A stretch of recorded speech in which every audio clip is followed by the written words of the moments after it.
Bismillahirrahmanirrahim. The topic which is assigned for presentation is carbohydrates. We are from BS Chemistry 4C and our group number is 1. And these are our group members, and I invite Fazeen Anwar to start our presentation. The portion which I will discuss is an overview on carbohydrates. Carbohydrates nutrients होते हैं जो हमें food के through मिलते हैं. These are the learning goals. So let's start the topics. Nature में हमें जो है ना कार्बोहाइड्रेट्स की दो डिफाइंस मिलती हैं. फर्स्ट इसे हाइड्रेट्स ऑफ कार्बन कहा जाता है. रीज़न ये है कि हाइड्रोजन और ऑक्सीजन की कार्बोहाइड्रेट में जो रेशियो होती है वही सेम रेशियो वाटर में होती है. सो डेट्स वाई इन्हें हाइड्रेट्स ऑफ कार्बन कहा जाता है. और सेकंड केमिकली बेस्ड है, इन्हें पॉलीहाइड्रोक्सी एल्डिहाइड्स या कीटोन्स कहा जाता है. जब भी हम किसी भी कॉम्प्लेक्स कंपाउंड की हाइड्रोलाइसिस करते हैं जो हमें शुगर मिलती है वो या तो एल्डिहाइडिक होती है या कीटोनिक शुगर होती है, तो उन्हें हम कार्बोहाइड्रेट्स कहते हैं. इनका केमिकल फार्मूला है CnH2ON. Now I will tell you a very interesting fact about carbohydrates. The brain uses only carbs for functioning. The rest of the body uses fats, proteins, and carbs, but the brain can only use carbs. So we can say that if there is no carbs, there is no mind, and there is no wonder.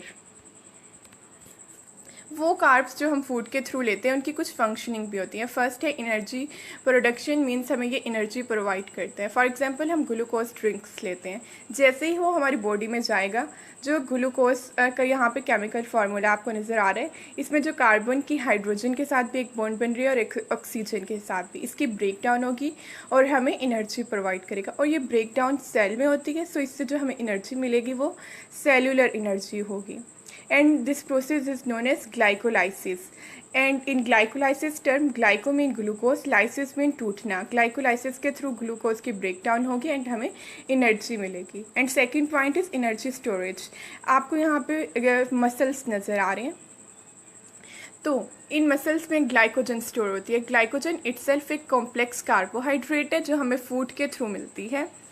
यानी जब हम food लेते हैं जो glucose extra amount में होती है वो ग्लाइकोजन की फॉर्म में हमारे मसल्स में स्टोर होती है. जब भी हम कोई एक्सरसाइज या हार्ड वर्क करते हैं तो उसकी ब्रेक डाउन होती है एंड हमें एनर्जी प्रोवाइड की जाती है. Third one is structural component. And इस फिग में आपको कॉकरोच नज़र आ रहा है. ये आर्थ्रोपोड्स ग्रुप से बिलोंग करता है. एंड आर्थ्रोपोड्स में जो है इनका एक्सोस्केलेटन काइटिन से मिलकर बना होता है. काइटिन इटसेल्फ जो है सिंपल सेक्राइड से मिलकर बनने वाली एक लॉन्ग चेन है जिसे हम पॉलीसेक्राइड बोलते हैं. इस पॉलीसेक्राइड का इटसेल्फ नेम है chitin. How your body uses carbohydrates. All carbohydrates must in the form of glucose. यानी जो हमारा सेल है वो in the form of glucose he carbohydrates को यूज़ करता है एज अ एनर्जी सोर्स. अगर हमारी डाइजेस्टिव सिस्टम को पोली या डाइसेक्राइड्स मिल जाता है तो वो फर्स्ट उसे मोनोसेक्राइड में कन्वर्ट करता है, देन उसे as a energy source use किया जाता है. Now sources of carbohydrates. Carbohydrates is the class of food that provides most of the energy we need for every day for to work and for to play. Carbohydrates को classify किया गया है. इसकी 3 classes हैं. मतलब इसे classify जब करते हैं तो 2 टाइप्स बनती हैं. एक सिंपल कार्बोहाइड्रेट्स में आ जाता है शुगर्स, एंड कॉम्प्लेक्स कार्बोहाइड्रेट्स में स्टार्च एंड डाइट्री फाइबर है. शुगर्स में देख लेते हैं इसके सोर्सेज क्या हैं. सम फ्रूट्स हैं, पार्टिकुलरली बनाना या पाइन एप्पल जो है source of carbohydrates, and these are referred as plant fibre या रफेज भी इन्हें कहा जाता है, and are very essential for healthy digestion. और केक्स एंड सॉफ्ट ड्रिंक्स इनके सोर्सेज हैं. स्टार्च के root vegetables, pulse vegetables, and dietary fibre में देख लेते हैं vegetable, fruits etcetera. At this slide, you are seeing 2 numbers very prominently, 45 to 65%, and you are thinking why I write this. Now I will tell you the reason. According to American's dietary guidelines, carbohydrates should make up 45 to 65% of your total daily calories. Means अगर आप 100% daily calories लेते हैं तो उनमें से 45 to 65% carbohydrates उनका source होना चाहिए for to remain healthy. For example अगर आप 2000 डेली कैलोरीज ले रहे हैं तो 900 एंड 1300 के दरमियान calories should be come from carbohydrates. अब इन ग्राम्स की फॉर्म में देख लें 225 एंड 325 ग्राम्स जो हमें कार्बोहाइड्रेट्स डेली लेते रहना चाहिए if you want to remain healthy. जज़ाकल्लाह खैर। Now I will forward this topic to my next group member. Assalamu alaikum everyone. I am Hani from BS Chemistry 4C. I'm going to tell you about classification of carbohydrates. Carbohydrates are classified as monosaccharides, disaccharides, oligosaccharides and polysaccharides. First one is monosaccharides. Monosaccharides या simple sugars हम ऐसे carbohydrates को कहते हैं जो further hydrolyse नहीं होते, further components में डिवाइड नहीं होते। जो मोस्ट अबंडेंट मोनोसेक्राइड है वो है ग्लूकोज, जो कि 6 कार्बन मोनोसेक्राइड है और उसके पास 5 हाइड्रोक्सिल ग्रुप्स प्रेजेंट होते हैं। मोनोसेक्राइड्स की क्लासिफिकेशन हम 2 बेसिस पे करते हैं, on the basis of functional groups and on the basis of number of carbon atoms. On the basis of functional groups there are 2 types of monosaccharides, aldose and ketose. अगर कोई भी carbohydrate जिसके पास aldehyde functional group होगा तो हम उसे aldose कहेंगे। अगर किसी भी मोनोसेक्राइड या कार्बोहाइड्रेट के पास कीटोन फंक्शनल ग्रुप होगा तो हम उसे कीटोज कहेंगे। Classification on the basis of number of carbon atoms. किसी भी कार्बोहाइड्रेट में उसके पास जितने नंबर ऑफ कार्बन एटम्स हैं उसके रिलेटिव हम उसे कोई भी नेम देंगे और इस बेस पर हम कार्बोहाइड्रेट्स या मोनोसेक्राइड्स की क्लासिफिकेशन करते हैं। फॉर एग्जांपल 3 कार्बन को triose, 4 carbon tetrose, 5 carbon pentose, 6 carbon hexose and 7 carbon heptose. There are 3 most abundant monosaccharides in nature, glucose, fructose and lactose. यहाँ जो ग्लूकोज का स्ट्रक्चर है ये है अल्फ़ा ग्लूकोज। हम किसी भी स्ट्रक्चर को अल्फ़ा या बीटा तब कहेंगे जब हम उसकी कार्बन नंबर 1 पे OH की पोजीशनिंग को देखेंगे। फॉर एग्जांपल यहाँ हम कार्बन नंबर 1 और कार्बन नंबर 6 पे OH की पोजीशनिंग को देखेंगे, जो कि दोनों की पोजीशनिंग, OH की पोजीशनिंग एक दूसरे से ऑपोजिट डायरेक्शन में है, तो हम इसे अल्फ़ा ग्लूकोज कह रहे हैं। अगर कार्बन नंबर 1 और कार्बन नंबर 6 में OH सेम डायरेक्शन में पॉइंट हो रहे हैं तो हम इसे बीटा ग्लूकोज कहेंगे।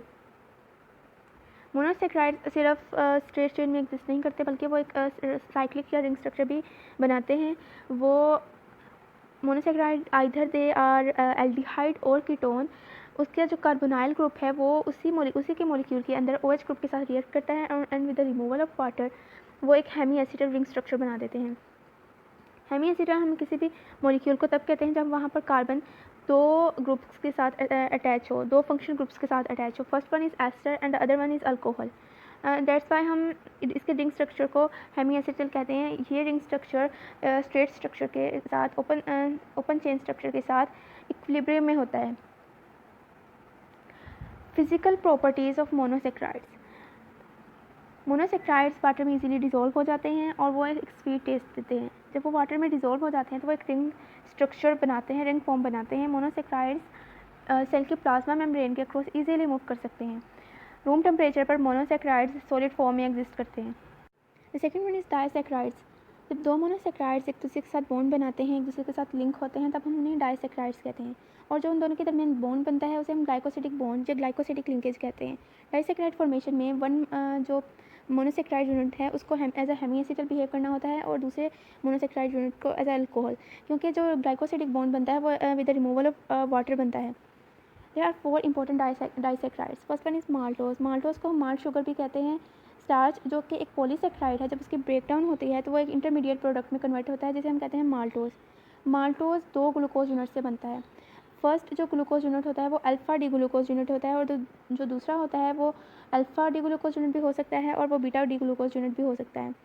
माल्टोज रिड्यूसिंग शुगर है क्योंकि जो उसका राइट ग्लूकोज यूनिट होता है वो as a hemiacetal behave करता है।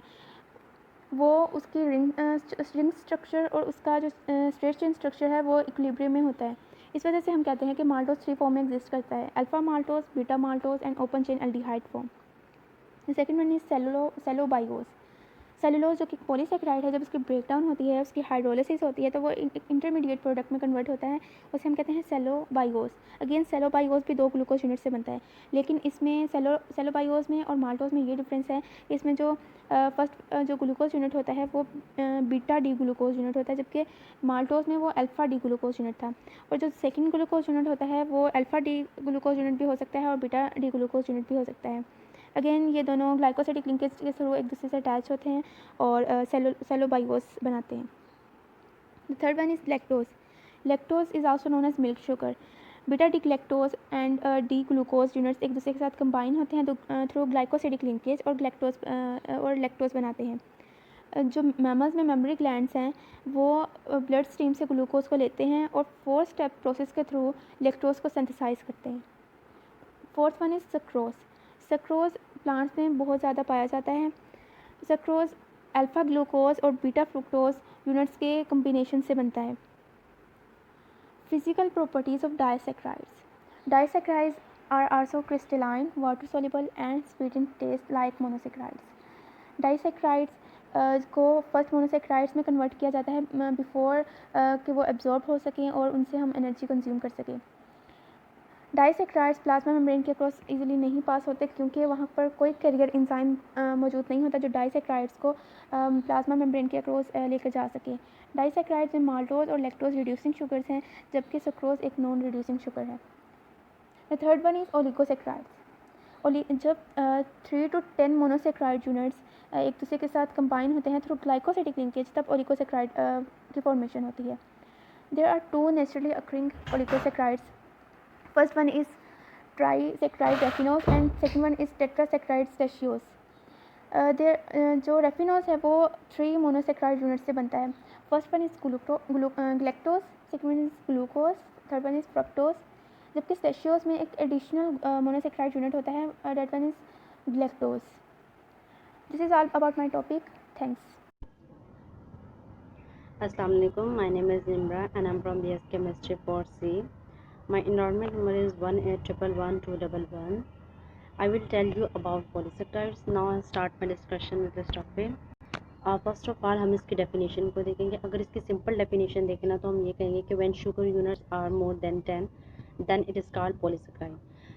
ये complex carbohydrate होते हैं। जब chain of monosaccharide glycosidic bond के ज़रिए आपस में जुड़ते हैं तो पॉलीसैकेराइड बनते हैं और इसका जो जनरल फार्मूला है वो है CX∧Y। There are different example of polysaccharide, starch, glycogen and cellulose. First of all हम डिस्कस करेंगे स्टार्च को। स्टार्च जो है ना ये मेजर डाइजेस्टेबल पॉलीसैकेराइड है हमारी डाइट का और ये storage form of carbohydrate in plants है। There are different sources of starch like rice, corn, barley and potatoes और इसके 2 टाइप्स होते हैं, अमाइलोज एंड अमाइलोपेक्टिन। इसको हम आगे डिस्कस करेंगे। नेक्स्ट एग्जांपल है हमारी ग्लाइकोजन। ग्लाइकोजन जो है ना ये storage form of glucose in body है या फिर हम कहेंगे कि ये एनिमल स्टोरेज फॉर्म है। ये स्टोर होती है लीवर और मसल में और ये प्लांट में नहीं पाई जाती और इसके जो सोर्सेज है ना वो मीट है, found in tiny amount in meat sources. Next example है हमारे पास सेलुलोज। जो प्लांट्स होते हैं इनकी जो सेल वॉल होती है वो इसी से मिलकर बनती है और इसको हम फाइबर भी कहते हैं और ये इनडाइजेस्टेबल बाय ह्यूमन है, जबकि स्टार्च और ग्लाइकोजन जो है ना ये डाइजेस्टेबल है while cellulose is indigestible. There are 2 types of polysaccharide. The first one is homopolysaccharide and second heteropolysaccharide. हमें इसके नेम से पता चलता है कि homo means same and hetero means different. तो फर्स्ट है हमारे पास होमोपोलीसैकेराइड। जब एक ही तरह के मोनोसैकेराइड मिलेंगे तो जो पॉलीमर बनेगा उसको हम कहेंगे कि होमोपोलीसैकेराइड है। Polymers made from one kind of monosaccharide it is called होमोपोलीसैकेराइड। There are different examples of homopolysaccharide. The first one is starch that is composed of amylose and amylopectin. जो हमारे पास amylose है ये हम कहेंगे कि when starch is treated with boiling water 10 to 20% is solubilized, तो उस part को हम कहेंगे कि हमारे पास क्या है, ये amylose है। और इसमें जो ग्लूकोज मॉलिक्यूल होते हैं ना ये आपस में कनेक्ट होते हैं by alpha 1,4 glycosidic linkage and linear molecule और इसका जो मॉलिक्यूलर वेट है ना ये 4 लाख या फिर इससे भी ज़्यादा होता है। नेक्स्ट हमारे पास है अमाइलोपेक्टिन। अमाइलोपेक्टिन हम कहेंगे जब इनसॉल्युबल पार्ट वाटर को एब्जॉर्ब करता है तो एक जेल लाइक पेस्ट बनता है जिसको हम कहेंगे कि ये अमाइलोपेक्टिन है और इसमें जो ग्लूकोज मॉलिक्यूल होते हैं ये आपस में कनेक्ट होते हैं by alpha 1,6 glycosidic linkage in branching point. और इसके अलावा हम ये भी कहेंगे कि ग्लूकोज के यूनिट से भी अमाइलोपेक्टिन बनता है, ये हाईली ब्रांच होता है और इसका जो मॉलिक्यूलर वेट है ना ये मोर देन 1 मिलियन होता है। नेक्स्ट एग्जांपल हमारे पास है ग्लाइकोजन। ये एनिमल स्टोरेज फॉर्म होते हैं और ये स्टार्च से ज़्यादा डेंस होते हैं। नेक्स्ट है सेलुलोज। सेलुलोज में हम कहेंगे कि जो ग्लूकोज यूनिट होते हैं ये कंबाइन होते हैं बाय बीटा 1,4 ग्लाइकोसाइडिक लिंकेज के ज़रिए और सेलोबाइस एंजाइम है ये वो एंजाइम जो सेलुलोज को डाइजेस्ट करने के लिए, इसके बोन को डाइजेस्ट करने के लिए ये एंजाइम यूज़ होता है और ये ह्यूमन में प्रेजेंट नहीं होता। नेक्स्ट हमारे पास आया है काइटिन। काइटिन जो है ना, chitin make up the exoskeleton of insect and it is made up of N acetyl glucose amine containing beta 1 four glycosidic bond. इसमें हम ये भी ऐड करेंगे कि ये यूज़ होता है सर्जिकल थ्रेड में, that biodegrade as a wound heal and और is used in cosmetic and lotion to retain moisture. Next हमारे पास आता है डेक्स्ट्रॉन। डेक्स्ट्रॉन जो है ना, ये हाईली ब्रांच होमोग्लाइकन है containing glucose residue in 1,6,1,4 and 1,3 लिंकेज। मीन होमोग्लाइकन मीन के सेम टाइप के मोनोसेक्राइड 1,6,1,4 और 1,3 लिंकेज में ग्लूकोज के रेसिड्यू होते हैं।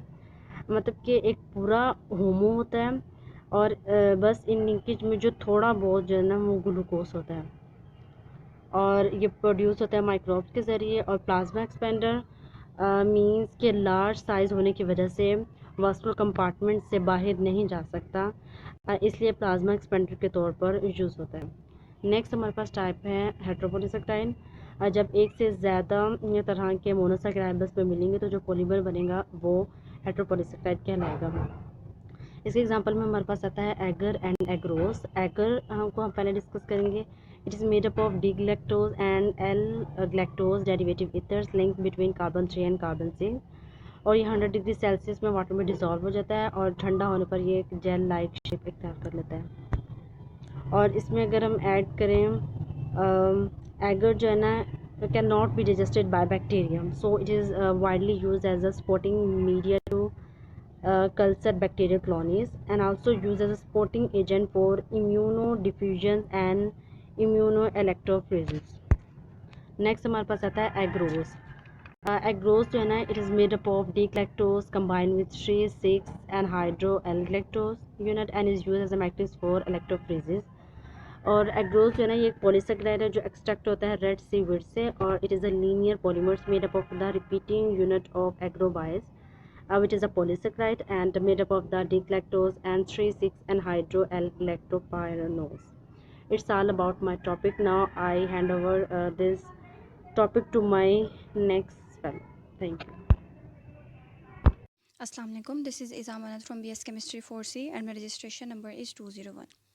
I will tell you about the reactions of monosaccharides. Monosaccharides undergo following type of reactions: oxidation, reduction, glycoside formation, esterification, osazone formation, furfural formation, and sugar derivatives. Sugar derivatives give two type of products: amino sugars and deoxy sugars. जो first type of reaction है वो है oxidation reaction. Oxidation reaction के result में हमें 3 different types के product मिलते हैं depending on the type of the oxidizing agent use. For example weak oxidizing agent, strong oxidizing agent और another source. Weak oxidizing agent के केस में just aldehyde group जो मोनोसेक्राइड का होता है उसकी ऑक्सीडेशन होती है और वो कार्बोक्सिलिक एसिड ग्रुप में चेंज हो जाता है और जो प्रोडक्ट हमें मिलती है उसको हम एल्डोनिक एसिड्स बोलते हैं and in case of glucose it is termed as gluconic acids. जो वीक ऑक्सीडाइजिंग एजेंट होते हैं ना उनके एग्जांपल्स हैं जैसे टॉलन रिएजेंट हो गया, बेनेडिक्ट सोल्यूशन हो गया। जो कार्बोहाइड्रेट्स ये दो टेस्ट पॉजिटिव देती हैं उन्हें हम रिड्यूसिंग शुगर्स कहते हैं। मतलब ये कि वो as a reducing agent act करती हैं, ख़ुद वो ऑक्सीडाइज हो जाती हैं और जो दूसरी प्रोडक्ट होती है उसको वो रिड्यूस कर देती हैं। ये इनकी एक स्पेशल प्रॉपर्टी है। In the second type of oxidation we can use strong oxidizing agent.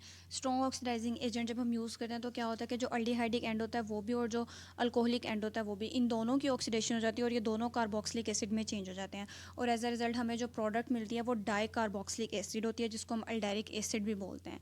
Third type की ऑक्सीडेशन वो होती है जिसमें हम इंजाइम को as an oxidizing agent use करते हैं और इस ऑक्सीडेशन में जस्ट जो अल्कोहलिक एंड होता है ना उसकी ऑक्सीडेशन होती है और वो कार्बोक्सिलिक एसिड में चेंज हो जाता है और ऐसी प्रोडक्ट को हम एल्ड्रोनिक एसिड बोलते हैं and in case of glucose glucuronic acid. Second type of reactions is the reduction reaction. Reduction reaction में जो हमारा कार्बोनाइल ग्रुप है CHO ये रिड्यूस हो जाता है एक अल्कोहलिक ग्रुप में और जो हमारी प्रोडक्ट मिलती है ना वो पॉली हाइड्रोक्सी अल्कोहल होती है। मतलब कि हर कार्बन एटम एक हाइड्रोक्सल ग्रुप के साथ अटैच होता है और जो रिजल्टेंट कंपाउंड होता है उसको हम पॉली हाइड्रोक्सल अल्कोहल बोल देते हैं and is also termed as sugar alcohol. इसमें जो ग्लूकोज का रिड्यूस्ड फॉर्म होगी वो डी ग्लूसीटोल होगी। डी ग्लूसीटोल की क्लिनिकल इंपॉर्टेंस भी है कि हम इसे मॉइस्चराइजिंग एजेंट के तौर पर और स्वीटनिंग एजेंट के तौर पर यूज़ करते हैं और इसका जो एक बेनिफिट है वो ये है कि ये टूथ डिके को प्रिवेंट करता है। And the third one are the glycoside formation. Monosaccharide का जो साइक्लिक स्ट्रक्चर होता है ना वो हेमी एसिटल के फॉर्म में होता है। हेमी एसिटल वो केमिकल कंपाउंड्स होते हैं जिनमें जो कार्बन एटम होता है ना वो एट द सेम टाइम दो फंक्शनल ग्रुप्स के साथ अटैच होता है। और अगर अब हम ग्लूकोज का स्ट्रक्चर देखें तो इसमें ये जो कार्बन नंबर 1 है ये at the same time ester group के साथ भी अटैच है और हाइड्रोक्सल ग्रुप या अल्कोहलिक ग्रुप के साथ भी अटैच है।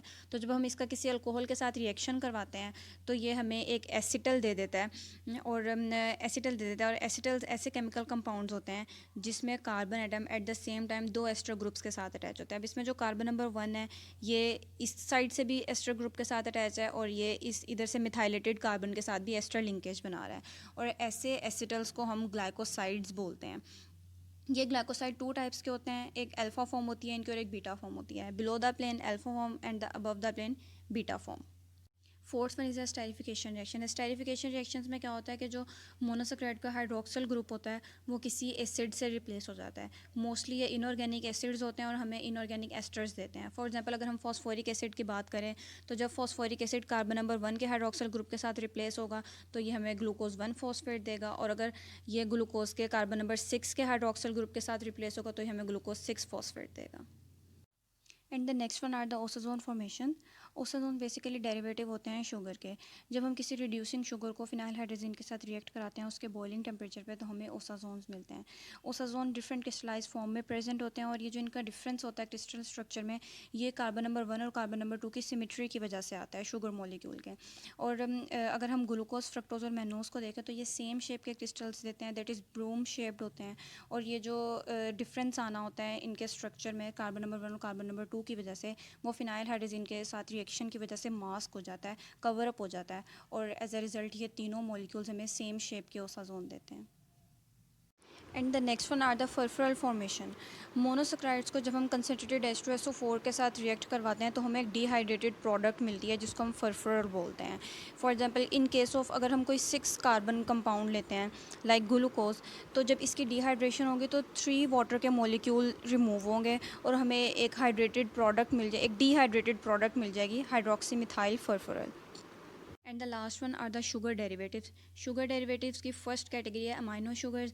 इसमें क्या होता है कि हमारे जो मोनोसेक्राइड का स्ट्रक्चर होता है इसका कोई भी हाइड्रोक्सल ग्रुप किसी अमाइनो ग्रुप के साथ रिप्लेस हो जाता है। फॉर एग्जांपल ये जो बीटा डी ग्लूकोसामाइन का स्ट्रक्चर है इसमें जो कार्बन नंबर 2 का हाइड्रोक्सल ग्रुप था वो अमाइनो ग्रुप के साथ रिप्लेस हो गया और उसने हमें एक अमाइनो शुगर दे दिया है। इसी तरह बीटा डी ग्लूकोसामाइन और इसी तरह ब्रोमैरिक एसिड में। And the last one are the deoxy sugars. इस कैटेगरी में क्या होता है कि जो मोनोसेक्राइड का कोई भी हाइड्रोक्सल ग्रुप होता है वो रिप्लेस हो जाता है किसी हाइड्रोजन एटम से। And as in the case of 2-डीऑक्सी अल्फा डी राइबोस इसमें जो कार्बन नंबर 2 का हाइड्रोक्सल ग्रुप था वो हाइड्रोजन एटम से रिप्लेस हो गया। इसी तरह बाकी दो रैमनोज और फ्रिकोज का स्ट्रक्चर है। डीऑक्सी शुगर्स की एक डेविएशन होती है कार्बोहाइड्रेट से कि ये जो कार्बोहाइड्रेट का जनरल फार्मूला होता है CnH2ON इससे डेविएट कर जाते हैं क्योंकि हाइड्रोजन और ऑक्सीजन एटम का जो टोटल काउंट होता है वो चेंज हो जाता है। And that was all about my part. Now I will hand over this topic to my next member. My name is Farah Batul and my registration number is 18-196. The topic of my presentation is Pfister projection formula and Haworth projection formula. So what is Pfister projection formula? Pfister projection formula chiral molecules को 2 dimensionally represent करने का एक तरीका है और chiral molecule एक ऐसा molecule होता है जिसके साथ 4 different groups जो हैं वो tetrahedral geometry में single bond के थ्रू अटैच होते हैं। तो ऐसे मॉलिक्यूल्स को 3 डायमेंशनली रिप्रेजेंट करना बहुत डिफ़िकल्ट, ऑकवर्ड और टाइम कंज्यूमिंग होता है। इसलिए ऐसे कायरल मॉलिक्यूल्स स्पेशली कार्बोहाइड्रेट्स जिनमें एक से ज़्यादा कायरल सेंटर होते हैं इनको फिस्टर प्रोजेक्शन फार्मूला के ज़रिए रिप्रेजेंट किया जाता है। फिस्टर प्रोजेक्शन फार्मूला में कायरल सेंटर को वर्टिकल और हॉरिजॉन्टल लाइंस के पॉइंट ऑफ इंटरसेक्शन से रिप्रेजेंट किया जाता है। जैसे ये यहाँ पर कायरल सेंटर होता है। ये एक 3 डायमेंशनल मॉडल है। इसको हम इस तरह से एक्सप्लेन कर सकते हैं कि सेंट्रल कार्बन जो है ये within the plane of screen है और एक्स और वाई जो हैं 2 बॉन्ड्स इनकी डायरेक्शन जो है वो इनटू द स्क्रीन है, मतलब ये बिहाइंड द स्क्रीन एक्सटेंड कर रही हैं। और डब्ल्यू और जेड जो है इनकी डायरेक्शन आउट ऑफ स्क्रीन है, मतलब ये बाहर की तरफ हमारी तरफ एक्सटेंड कर रही हैं। वर्टिकल लाइन को डैश लाइन से शो करते हैं और हॉरिजॉन्टल लाइन को वेज लाइन से रिप्रेजेंट करते हैं। थ्री डायमेंशनल मॉडल की जो खसूसियात हमने पिछली स्लाइड में देखी वो फिस्चर प्रोजेक्शन फार्मूला से भी रिलेट करती हैं। जैसे सेंट्रल कायरल कार्बन जो है ये within the plane of screen है, और वर्टिकल लाइन की डायरेक्शन जो है वो इनटू द स्क्रीन है, और हॉरिजॉन्टल लाइन की डायरेक्शन आउट ऑफ स्क्रीन है। Now we look at simplest monosaccharide with a chiral center named glyceraldehyde, and here is its structural formula. Numbering यहाँ से start करेंगे 1 2 3। अब हम देखते हैं कि इनमें से कायरल कार्बन कौन सा है। कार्बन नंबर 3 जो है इसके साथ 2 सेम ग्रुप्स अटैच हैं, तो ये भी कायरल कार्बन नहीं हो सकता। और कार्बन नंबर 1 के साथ ऑक्सीजन डबल बॉन्ड बना रहा है, तो ये भी कायरल कार्बन नहीं हो सकता। कायरलिटी का ये असूल है कि जो कायरल सेंटर है वो 4 डिफरेंट ग्रुप से अटैच हो और सिंगल बॉन्ड के थ्रू अटैच हो। तो इस लिहाज से जो कार्बन नंबर 2 है उसको हम कायरल कार्बन कह सकते हैं, क्योंकि वो 4 डिफरेंट ग्रुप से सिंगल बॉन्ड के थ्रू अटैच है। जब हम इस स्ट्रक्चर को फिस्चर प्रोजेक्शन के अकॉर्डिंग ड्रा करेंगे तो कार्बन चेन जो है वो वर्टिकल होगी, और कार्बोनाइल ग्रुप जो है वो टॉप पर होगा, और सेंटर में पॉइंट ऑफ इंटरसेक्शन की जगह पर कायरल कार्बन होगा। ठीक है। ये दोनों आपस में एक दूसरे के non super imposable mirror images हैं। तो ऐसे स्टीरियो आइसोमर्स को हम इनेंशियोमर्स कहते हैं। इनेंशियोमर्स 2 तरह के होते हैं, एल और डी इनेंशियोमर्स, और इनकी पहचान कायरल सेंटर पर OH ग्रुप की पोजीशन के ज़रिए होती है। D stands for dextro which means on right side, and L stands for levo which means left side. ये L ग्लिसरल्डिहाइड है क्योंकि इसमें OH ग्रुप जो है वो लेफ़्ट साइड पर है, और ये D ग्लिसरल्डिहाइड है क्योंकि इसमें OH ग्रुप जो है वो कायरल सेंटर के राइट साइड पर है। Now next. So here is another 1 2 3 4 trihydroxybutanol, a monosaccharide with 4 carbons and 2 chiral centers. ये इसका स्ट्रक्चर फार्मूला है, और ये इसके 4 स्टीरियो आइसोमर्स हैं। ये दोनों आपस में एक दूसरे के non super imposable mirror images हैं, तो ये दोनों स्टीरियो इनेंशियोमर्स हैं, और ये दोनों भी आपस में इनेंशियोमर्स हैं। तो ये एक इनेंशियोमेरिक पेयर है और ये दूसरा इनेंशियोमेरिक पेयर है, और ये दोनों आपस में एक दूसरे के मिरर इमेजेस नहीं हैं। तो ऐसे स्टीरियो आइसोमर्स जो एक दूसरे के मिरर इमेजेस ना हों उनको हम डाया स्टीरियोमर्स कहते हैं। सो these are the 4 same previous stereo isomers just with different things highlighted. अगर हम इन स्टीरियो आइसोमर्स को D और L आइसोमर्स के तौर पर डेजिग्नेट करना चाहें तो हाईएस्ट नंबर कायरल कार्बन के साथ जुड़े हुए हाइड्रोक्सिल ग्रुप की पोजीशन को देखते हैं। जैसे कि स्ट्रक्चर A में हाइड्रोक्सिल ग्रुप जो है वो राइट साइड पर है, कायरल कार्बन के राइट साइड पर है, तो इसको हम D आइसोमर कहते हैं। और स्ट्रक्चर B में हाइड्रोक्सिल ग्रुप जो है वो लेफ़्ट साइड पर है, तो इसको हम L आइसोमर कहते हैं। इसी तरह C जो है ये D आइसोमर है, और D जो है ये L आइसोमर है। तो अगर हम सेकंड कार्बन इस वाले कायरल कार्बन की कायरलिटी के हिसाब से इनकी नेमिंग करें तो D और L इनेंशियोमर के हर पेयर को हम एक डिफरेंट कॉमन नेम देते हैं। जैसे A और B जो है इनको एरिथ्रोस का नाम दिया जाता है, और C और D पेयर जो है इनको थ्रियोस का नाम दिया जाता है।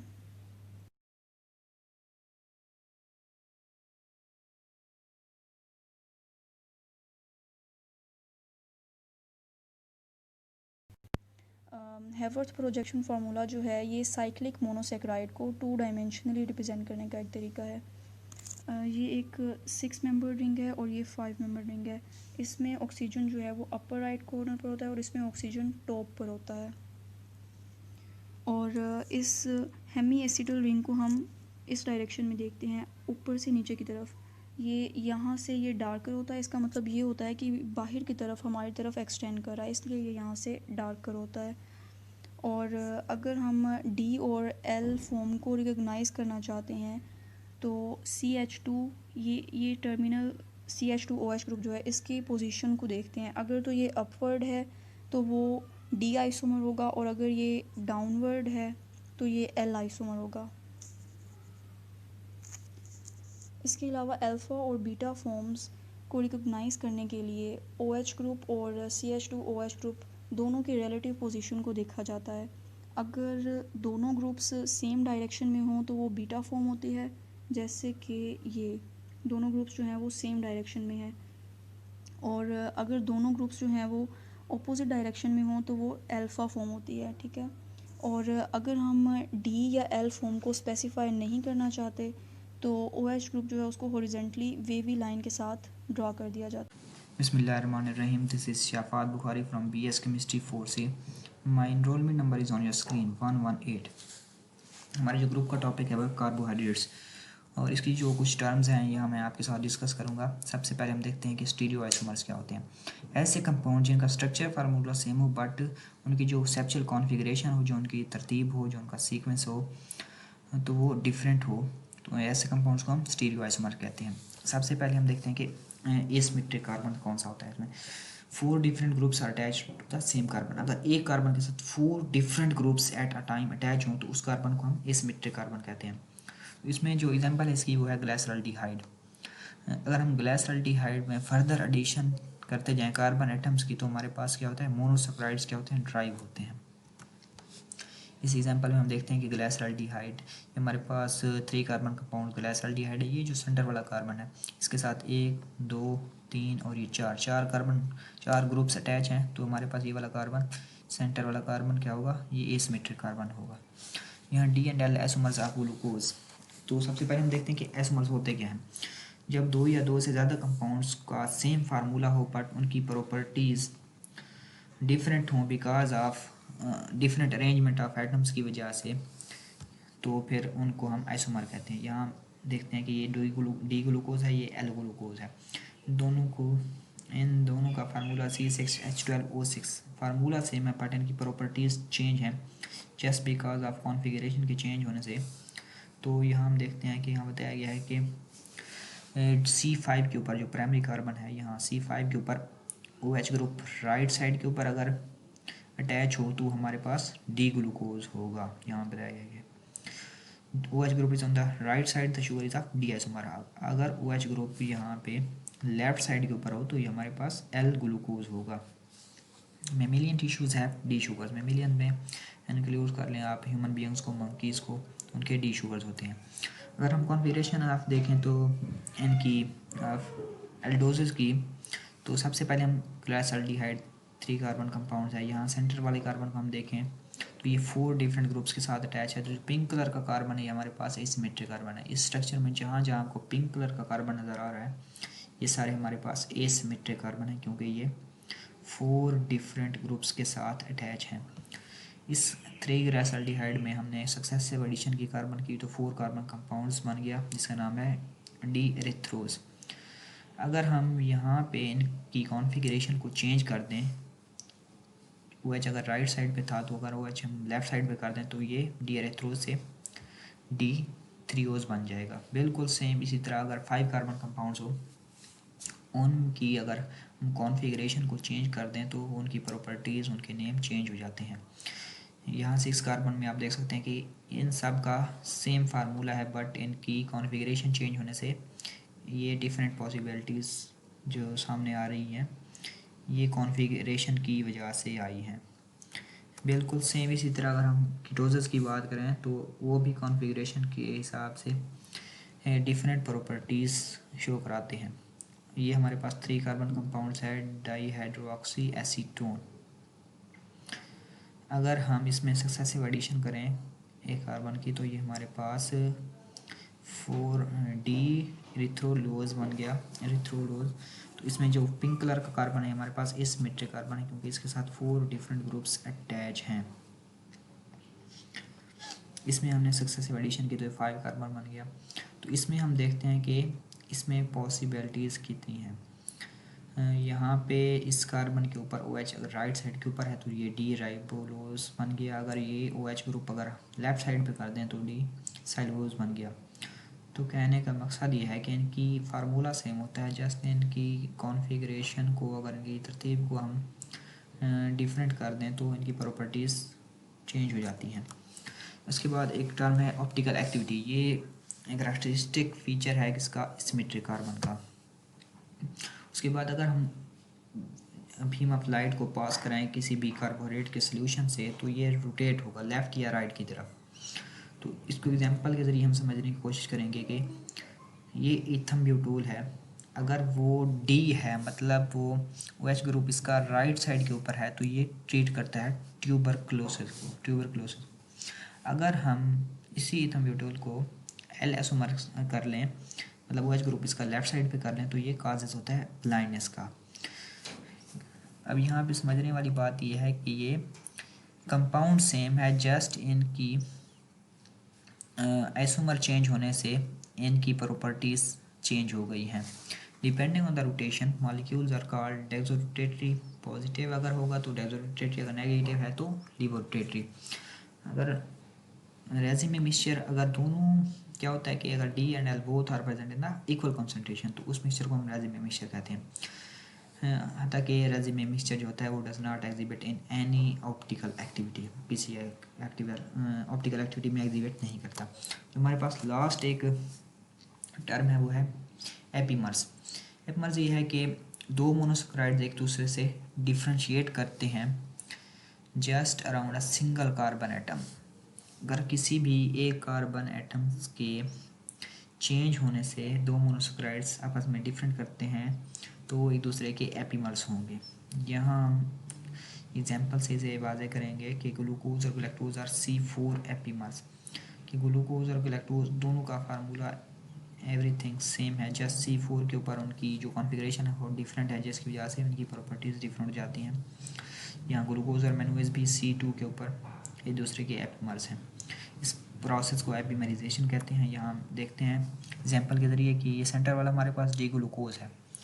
यहाँ अगर C2 को हम इसके साथ कंपेयर करें इस C2 से तो जस्ट C2 में H और OH की कॉन्फ़िगरेशन डिफरेंट है जिसकी वजह से ये ग्लूकोज और ये वाला मैनुएज है। तो अगर हम इन दोनों को कंपेयर करें तो यहाँ पे C4, बाकी everything is same in both, just यहाँ C4 के ऊपर OH ग्रुप गैलेक्टोज में लेफ़्ट साइड पे है जबकि ग्लूकोज में OH ग्रुप राइट साइड पे है जिसकी वजह से ये कंपाउंड एक दूसरे से डिफरेंट हैं। तो this is all about my topic and thank you for listening me. Assalamu alaikum. My name is Ruxana Ubaid. Registration number 195. I am from BS Chemistry 4th C. My topic of the presentation is the biological function of starch and glycogen. First of all हम discuss करेंगे starch को। Starch जो है stored form of carbohydrate है plants में और ये animal में एग्जिस्ट नहीं करता। सोर्सेज ऑफ द स्टार्च में है it is present in cereal, rice, wheat, grain, tubers such as potatoes. Next है structure of the starch. Starch जो है दो चीज़ों से मिलकर बनता है, अमाइलोज और amylopectin.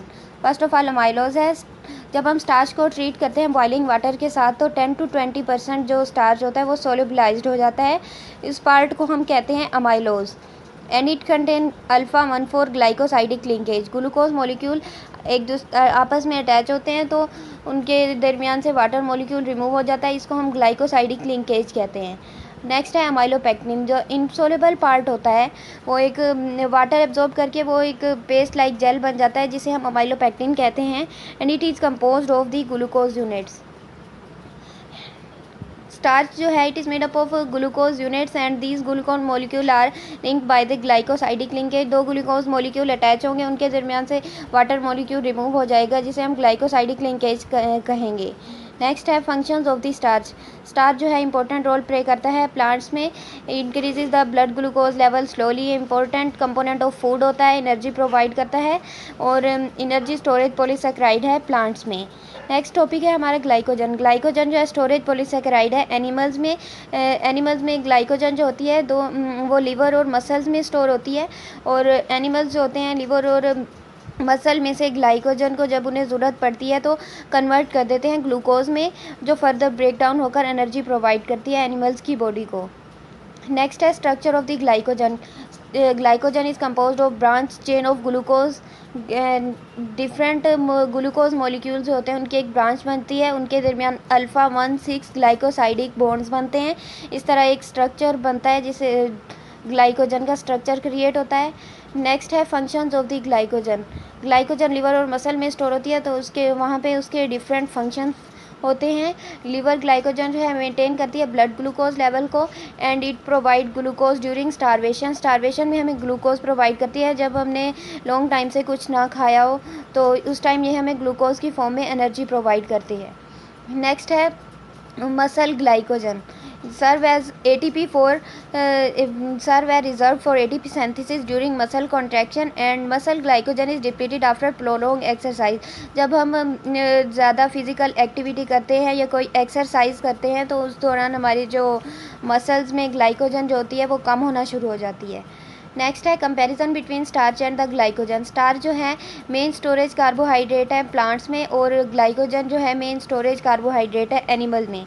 Starch occur in plants and glycogen occur in animals. Starch जो होती है occur in grains and glycogen occur in small granules. छोटे छोटे ग्रैन्यूल्स होते हैं, दाने होते हैं इसके एंड इनके दोनों स्टार्च और ग्लाइकोजन के जो मोनोमर्स होते हैं अल्फ़ा ग्लूकोज होते हैं। बेसिक यूनिट जिनसे ये दोनों स्ट्रक्चर्स इनके बनते हैं वो ग्लूकोज होते हैं। ग्लूकोज मॉलिक्यूल अटैच होते हैं और ग्लाइकोसाइडिक लिंकेज बनता है। इस तरह स्टार्च और ग्लाइकोजन के स्ट्रक्चर्स बनते हैं। Molar mass of the starch जो है वो वेरिएबल होता है, चेंज होता रहता है और ग्लाइकोजन का जो मोलर मास है वो है 666.5 gram per mole. Thank you. Assalamu alaikum everyone. My name is Aisha Siddiqa from BS Chemistry section 4C. My registration number is 227 and I want to add some terms in carbohydrates which is biological functions of cellulose and chitin. First of all, what is cellulose? Cellulose एक tough water insoluble और most abundant structural polysaccharide है। Poly means many and saccharide means sugar. It's mean के thousand of glucose molecules आपस में attach होते हैं in the form of chain, फिर ये सेलुलोज बनता है। और इस सेलुलोज प्लांट्स और ट्रीज़ का एक मेन स्ट्रक्चरल मटेरियल है। जैसे जो प्लांट सेल की जो आउटरमोस्ट सेल वाल भी सेलुलोज से मिलकर बनी होती है। और इसमें है कि वुड में 50% सेलुलोज होती है, कॉटन में 99% सेलुलोज होती है। सो नेक्स्ट इसके फंक्शंस आ जाते हैं। तो ह्यूमन इंटेस्टाइन होती हैं, इसमें जो सेलुलोज है वो एक्ट करते हैं एज अ इंसोल्यूबल फाइबर जिससे वाटर को अब्जॉर्ब किया जा सकता है। और जो सेलुलोज होते हैं वो डाइजेस्टेड नहीं होते लेकिन जुज़वी तौर पर इसके जो बेनिफिशियल लार्ज इंटेस्टाइनल बैक्टीरिया हैं को गैसेस या शॉर्ट चेन फैटी एसिड के ज़रिए तोड़ा जा सकता है जिससे ये अब्जॉर्ब हो सकते हैं। सेलुलोज हमारी ग़िज़ाइयत के लिए इतने एसेंशियल नहीं होते। इट्स मीन कि हमें हेल्दी रहने के लिए सेलुलोज को कंज्यूम करने की ज़रूरत नहीं है। है कि सेल्स को इसके अंदर मौजूद फ्लूइड के टाइगर प्रेशर का मुकाबला करने की इजाज़त देना। हम एक सेल को वाटर से भरे बलून के तौर पर समझते हैं। तो जो बलून को इसके अंदर वाटर के प्रेशर का मुकाबला करना पड़ता है। तो हमें जो प्लांट सेल्स होता है इसमें जो ये वाला जो प्रेशर होता है इस प्रेशर को हम टाइगर प्रेशर बोलते हैं। तो इसी तरह सेल वॉल में जो सेलुलर फाइबर की टेंसाइल स्ट्रेंथ होती है इससे टाइगर प्रेशर को टॉलरेट करने के लिए रिजिडिटी और स्ट्रेंथ मुहैया करता है। तो इसी तरह जो सेलुलोज होता है वो हम इम्पोर्टेंट रोल प्ले करता है प्लांट सेल और प्लांट ऑर्गन की शेप को मेंटेन करने के लिए। Another functions of cellulose is connecting cells to form tissues, signaling cells to grow and divide, controlling the shape of plant cells. So next is chitin. Chitin एक large structural polysaccharide है जो chains of modified glucose से बना होता है। chitin अमूमन insects के exoskeletons में पाया जाता है, फंजाई की सेल वॉल्स में पाया जाता है और इंटरवर्टिब्रेट्स एंड फिश की जो हार्ट स्ट्रक्चर्स होते हैं उसमें पाया जाता है। इंसेक्ट्स में जो काइटिन होते हैं वो एज अ स्कोफोल्ड मटेरियल के तौर पर काम करते हैं, जिससे ट्रैकिया और एपिडर्मिक्स के जो क्यूटिकल्स हैं उसको सपोर्ट मिलती है। इंसेक्ट की नशोनुमा और मॉर्फोलोजेंसिस जो स्ट्रिक्टली इन्हिसार करती हैं, जिससे काइटिन पर मुश्तमिल स्ट्रक्चर्स को दोबारा तैयार करने की कैपेबिलिटी पर मुनहसर है।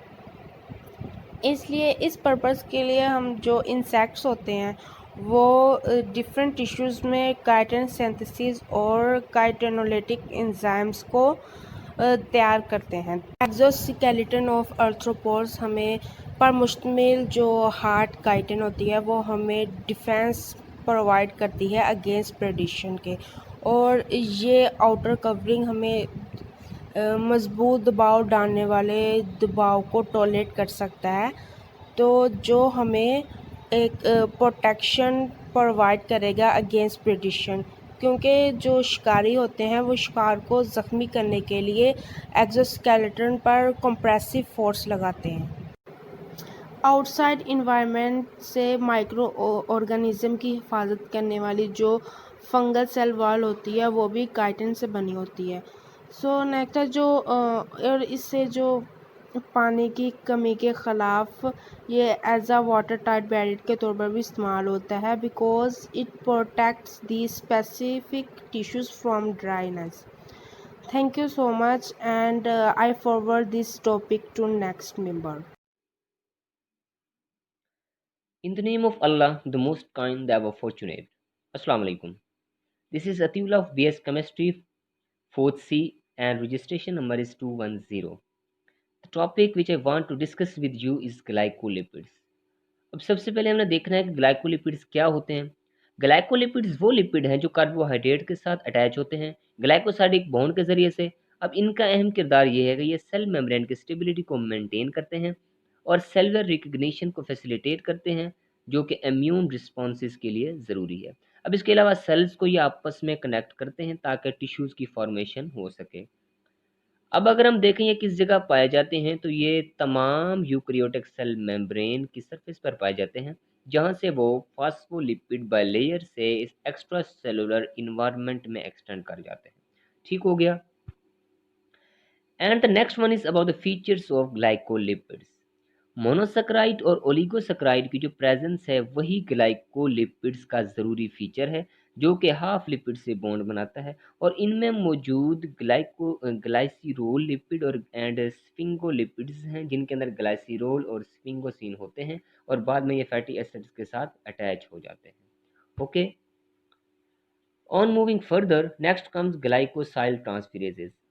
अब ये क्या है? ये एक एंजाइम है जो कि लिंक बनाता है लिपिड मेम्ब्रेन लिपिड मॉलिक्यूल की सैकराइड के साथ और असेंबल करता है ओलिगोसैकेराइड को ताकि रिसेप्टर को एक्टिवेट किया जा सके और सेल की सरफेस पर ग्लाइकोलिपिड्स को ताकि वो रिस्पॉन्ड कर सके। ग्लाइकोसाइड हाइड्रोलेसिस ये कैटालाइज करते हैं ग्लाइकोसाइडिक बॉन्ड्स की ब्रेकेज को। ओलिगोसैकेराइड स्ट्रक्चर्स को मॉडिफाई करने के लिए भी इस्तेमाल होते हैं। ये अब डायग्राम है, साथ उसको दिखाया गया है। अब नेक्स्ट है इसके फंक्शन की बात कर लेते हैं। तो इसका पहला फंक्शन ये क्या है? जिस्म में ये रिकग्निशन साइट के लिए सर्व करता है ताकि सेल और सेल की आपस में इंटरेक्शन हो सके। And the second one is about इस इम्यून रिस्पॉन्स। इसमें क्या है, जब कोई बॉडी के अंदर इन्फ्लेमेशन होती है तब ये इंटरेक्शन करवाता है ल्यूकोसाइट का और एंडोथेलियल सेल्स का। नेक्स्ट इसकी डायग्राम है जिसमें लिपिड मेम्ब्रेन बनती है, जो कि सामने आपको दिखाई गई है। Next comes the difference between the glycolipids and glycoproteins. अब पहला डिफरेंस क्या है इसमें? इसमें जो ग्लाइकोलिपिड्स होते हैं कार्बोहाइड्रेट के साथ वो ग्लाइकोसाइडिक बॉन्ड के ज़रिए जुड़े होते हैं, जबकि ग्लाइकोप्रोटीन ये कोई एक क्लास है प्रोटीन्स की, वो कार्बोहाइड्रेट पॉलीपेप्टाइड चेन के ज़रिए से ये जुड़े होते हैं। सेकंड वन है ग्लाइकोलिपिड्स आमतौर पर सेल मेम्ब्रेन में होते हैं, और जबकि ग्लाइकोप्रोटीन आमतौर पर सेल मेम्ब्रेन में भी मौजूद होते हैं और ब्लड में भी होते हैं। ग्लाइकोलिपिड्स लेस डाइवर्स हैं, जबकि ग्लाइकोप्रोटीन्स मोर डाइवर्स हैं। ग्लाइकोलिपिड्स का जो फोर्थ डिफरेंस है, ग्लाइकोलिपिड फैसिलिटेट करते हैं सेलुलर रिकग्निशन में, and the glycoproteins chemical signal के लिए एज अ रिसेप्टर काम करते हैं, right. Next come the question, what are the glycoproteins? These are the proteins जिनमें ओलिगोसैकेराइड और इक्विवेलेंट बॉन्ड के जरिए से अमीनो एसिड चेन के जरिए से अटैच होते हैं। अब इसके फंक्शन की बात करते हैं। So within the body, immune system, reproductive system और digestive system में help out करते हैं। And the last comes, there are few examples of glycoproteins where the glycoproteins are found naturally. So these are collagen, mucin, transferrin, antibodies and hormones. So this is end of my whole discussion. Thank you very much for your attention.